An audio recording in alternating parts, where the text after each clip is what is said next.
SPC government college Urdu سے شعبہ اردو سے ہوں اور میں بات کر رہی ہوں، ذکر کر رہی ہوں تنقید کا۔ آزادی کے بعد اردو تنقید میں کیا تبدیلی ہوئی، اس وقت میرے ٹاپک کا موضوع یہ ہے۔ پیپر 6 سے آزادی کے بعد ہندوستان میں تنقید کی جو دنیا تیار ہوئی اس میں عموماً 3 قسم کے نقاد شامل تھے۔ ایک وہ جو مذہبی تقدس کے روادار تھے اور مذہبی خیالات کی روشنی میں ادبی اقدار کا تعین کرتے تھے۔ دوسرے وہ تھے جو ترقی پسند تحریک کے نتیجے میں سامنے آئے یا ادب کے سماجی پہلو کے علمبردار تھے اور سیاسی و معاشرتی تبدیلیوں کی ہمنوائی کے ساتھ مارکسی نظام فکر کی وکالت کرتے تھے۔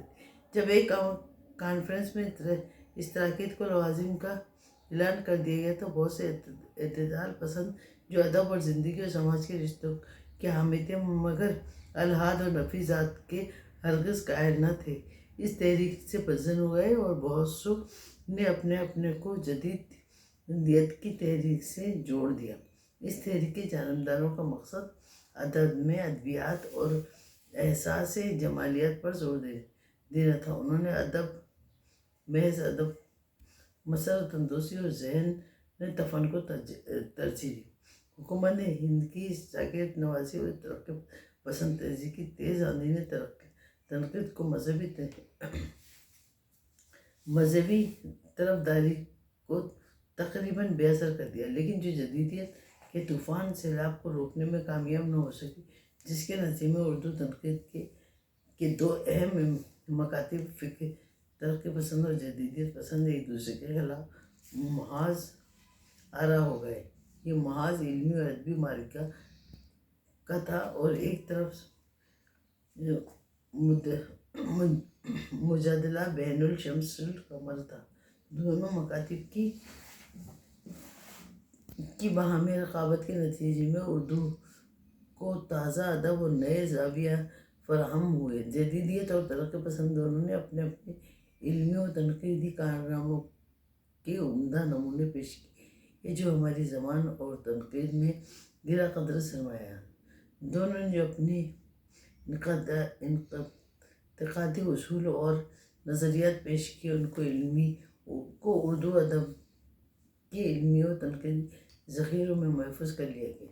ان میں بعض مشرقی نواز تھے اور بعض مغربی نواز، جن خاص لوگوں نے مذکورہ رجحانات کی روشنی میں اردو تنقید کو جلا بخشی۔ اس کی فہرست میں بڑی طویل ہے، لیکن ہم یہاں ان کے عہد کے کچھ نمایاں نقادوں کی نظریات اور خیالات کی خدمت کا اجمالاً ذکر کریں گے۔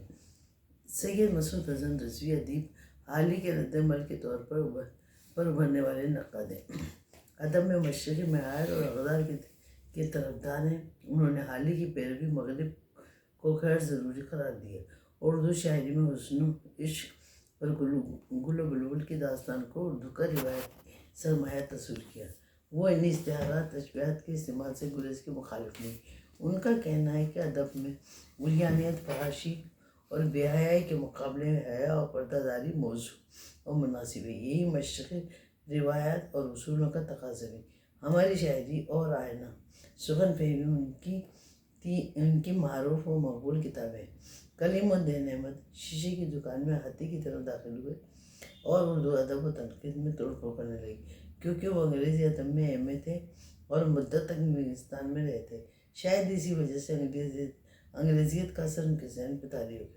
اردو تنقید کو انہوں نے مغربی میزان پر پرکھا اور بالکل کالدعام قرار دیا۔ ان کا کہنا تھا کہ اردو تنقید کا وجود محض فرضی ہے، یا وہ تو عقلی دست خیالی نقطہ ہے یا پھر معشوق کی محکومت۔ انہوں نے تنقید کے کسی اصول یا دبستان سے تعلق نہیں رکھا بلکہ ایک الگ ہی اپنی راہ نکالی۔ ان کی تنقیدیں تعمیری کم اور تخریبی زیادہ ہیں۔ کیونکہ ذہن پر مغربی بھوت سوار تھا اور صرف اپنے آپ کو نقاد سمجھتے تھے، اس لیے ان سے ادب کو فائدہ کم اور نقصان زیادہ ہوا۔ اس لیے ان کے ذہن میں باوجود کئی سو صفحات اصول و تنقید پر لکھے۔ انہوں نے